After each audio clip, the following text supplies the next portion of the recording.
Hello friends, તમારું સ્વાગત છે મારી યુટ્યુબ ચેનલમાં. આજે આપણે બનાવીશું મેંગો આઈસ્ક્રીમ.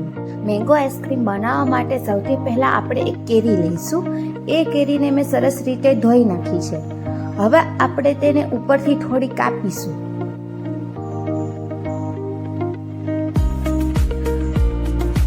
આપણે કેરીને ચારે બાજુ આકા કરી અંદરનો ગોટલો નીકાળી લેવાનો છે.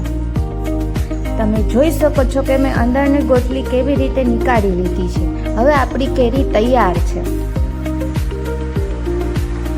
હવે આપણે એક પેન ગરમ કરવા મૂકીશું. એ પેનમાં આપણે થોડું દૂધ લઈશું.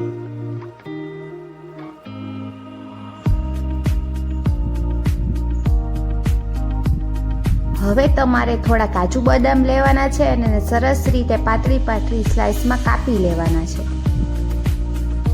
હવે આપણું દૂધ ગરમ થઈ ગયું છે.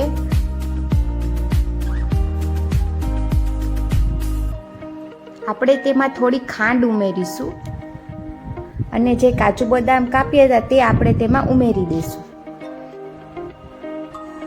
હવે આપણે તેમાં થોડો કસ્ટર્ડ પાવડર ઉમેરીશું.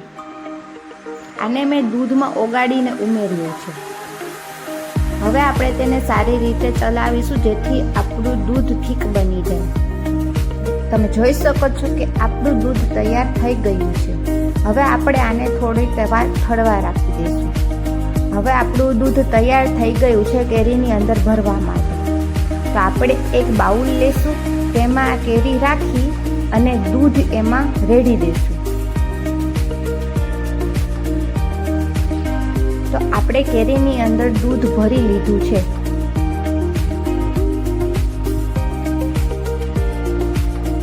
તમે પણ આ રીતે કેરીમાં દૂધ ભરી અને કેરી તૈયાર કરી લેવાની છે.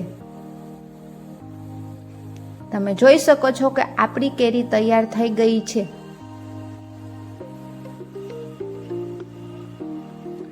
હવે આપણે ઉપરનો કાપેલો ભાગ એની ઉપર રાખી દઈશું અને પછી આપણે તેને ફ્રીઝરમાં મૂકી દઈશું. કમસે કમ 6-7 કલાક સુધી આપણે એને ફ્રીઝમાં રાખવાની છે. હવે આપણી કેરી તૈયાર થઈ ગઈ છે. તમે જોઈ શકો છો કે તે કેવી રીતે દેખાઈ રહી છે. હવે આપણે ઉપરનો ભાગ કાઢી નાખશું અને પછી આપણે કેરીની છાલ ઉતારી લેવાની છે. આ રીતે તમે જોઈ શકો છો હું કેવી રીતે ઉતારી રહી છું. હવે આપણી છાલ ઉતારી નાખી છે અને આપણી કેરી તૈયાર છે. હવે આપણે તેને ગોળ ગોળ કાપવાની છે.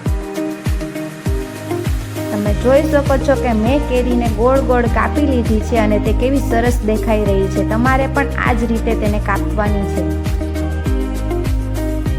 અને હવે આપણી આઈસ્ક્રીમ તૈયાર છે. તમે જોઈ શકો છો કે કેવી સરસ લાગી રહી છે. પ્લીઝ તમે પણ ઘરે ટ્રાય કરજો અને જરૂર ને જરૂર બનાવજો અને કોમેન્ટ કરજો કે કેવી બની છે. પ્લીઝ લાઈક, શેર અને સબસ્ક્રાઈબ.